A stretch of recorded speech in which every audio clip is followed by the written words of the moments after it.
Hey everyone, it's Ben Hardy. Today we're looking at an F-150 Raptor. This is provided by the Ford in Provo. Link to their website in the description down below. Ask for John Jenks if you have questions. Link to my car buying guide too. Let's get into it.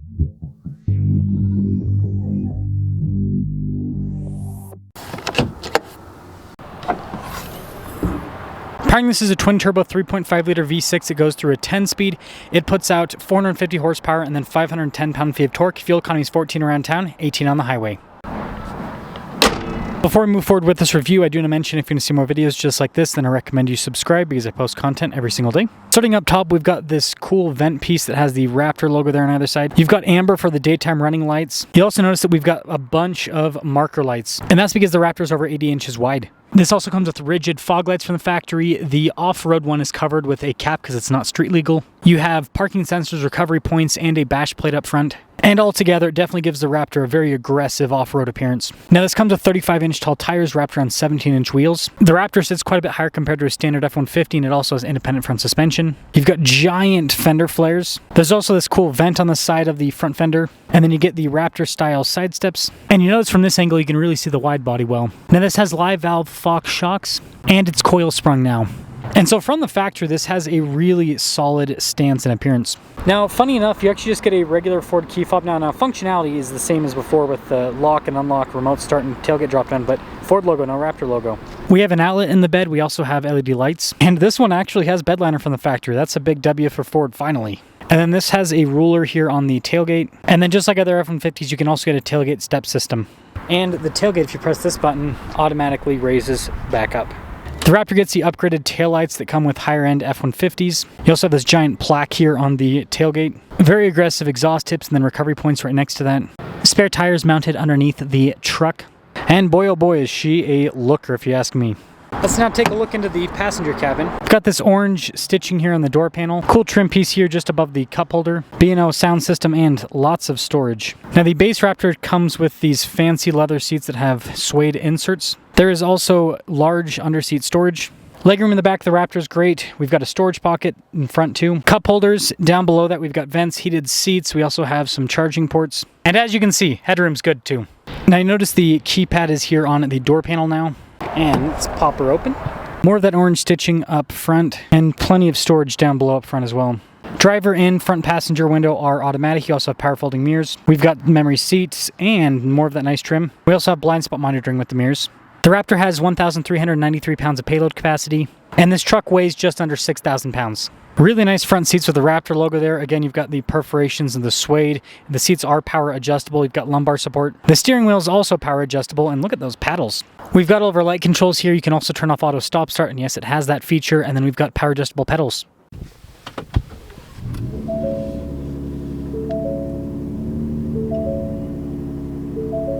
Now the steering wheel is definitely one of the coolest parts of the Raptor, definitely a lot meatier than an F-150 steering wheel. It also comes with the Raptor logo, and then you've got nice stitching there.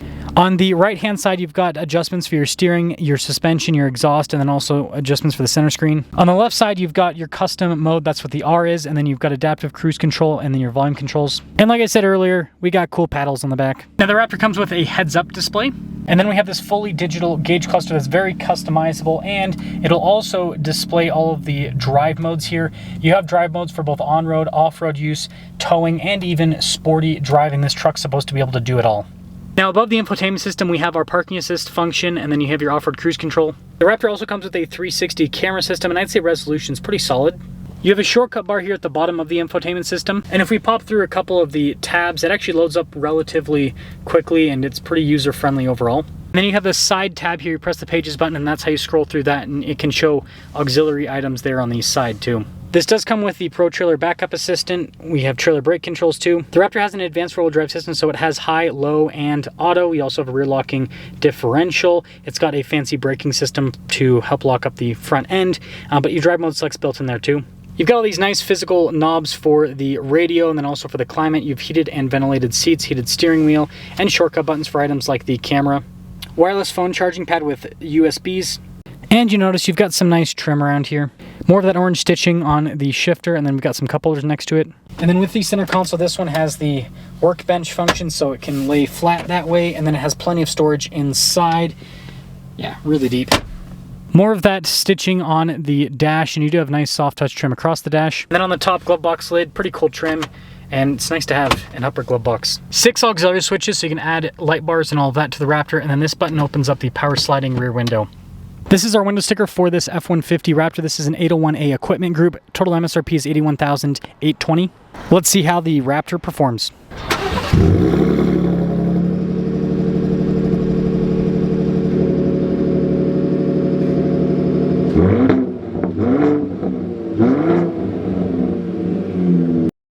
Well, F-150 Raptor.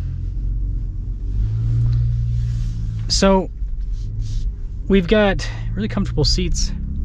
So one thing that I do like about Fords is they do a really good job with their seat ergonomics in terms of your seating position, and they're obviously very adjustable from that perspective. But yeah, seating position's good, and then the cushioning's also really nice. And so when you put it all together, the seats end up being really comfortable. In the standard Raptor, if you get the more bucket type seats that are in the 37 package or the R, those are not the worst seats on the planet, but they're not nearly as comfortable as these seats. And you know, Ford, it seems like they're trying to improve their interiors a bit. I mean, you still have the kind of plasticky feel, some trim that doesn't feel the most high quality, but you know, I think they're trying to make some improvements with that. Love the torque of the Raptor. Even with this baseline EcoBoost, it feels powerful. I'd say as long as you don't get the 37s. When you upgrade to the 37s, the engine feels like it's pushing, but it's not bad. It's not the worst thing on the planet. Now, ride quality with the live valve and being coil sprung in the rear is really good.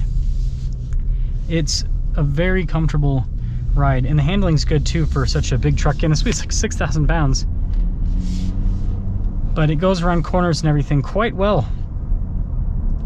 It handles and drives better than you would think, given the overall size of the vehicle and the weight of the vehicle as well. Pop it into the sport mode here. Drive mode dial is kind of fun in terms of a feature. It's always a minivan, you know what I mean? It's always a minivan. Causes issues. You could have been in the other lane minivan, but it's okay. We'll wait. Oh, we can finally move and escape the minivan madness.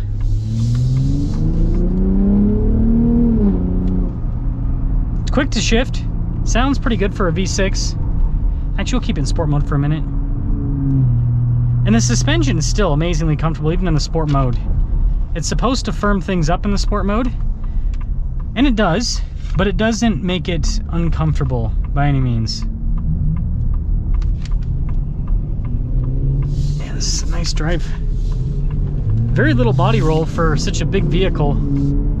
It's the magic of live valve. Yeah, this is aggressive. So, in summary, the F-150 Raptor is amazingly capable off-road. I own 2 of these. Amazingly capable off-road. More capability than most people need. Great at high speed, and is good at crawling as long as you can fit down an obstacle.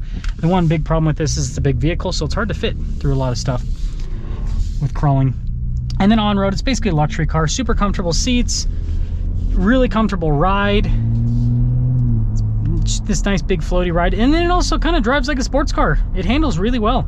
So it combines a lot of really fun stuff into a pickup truck, but it also costs $80,000. So fun and off-road capability and pickup truck capability all combined into one doesn't come cheap.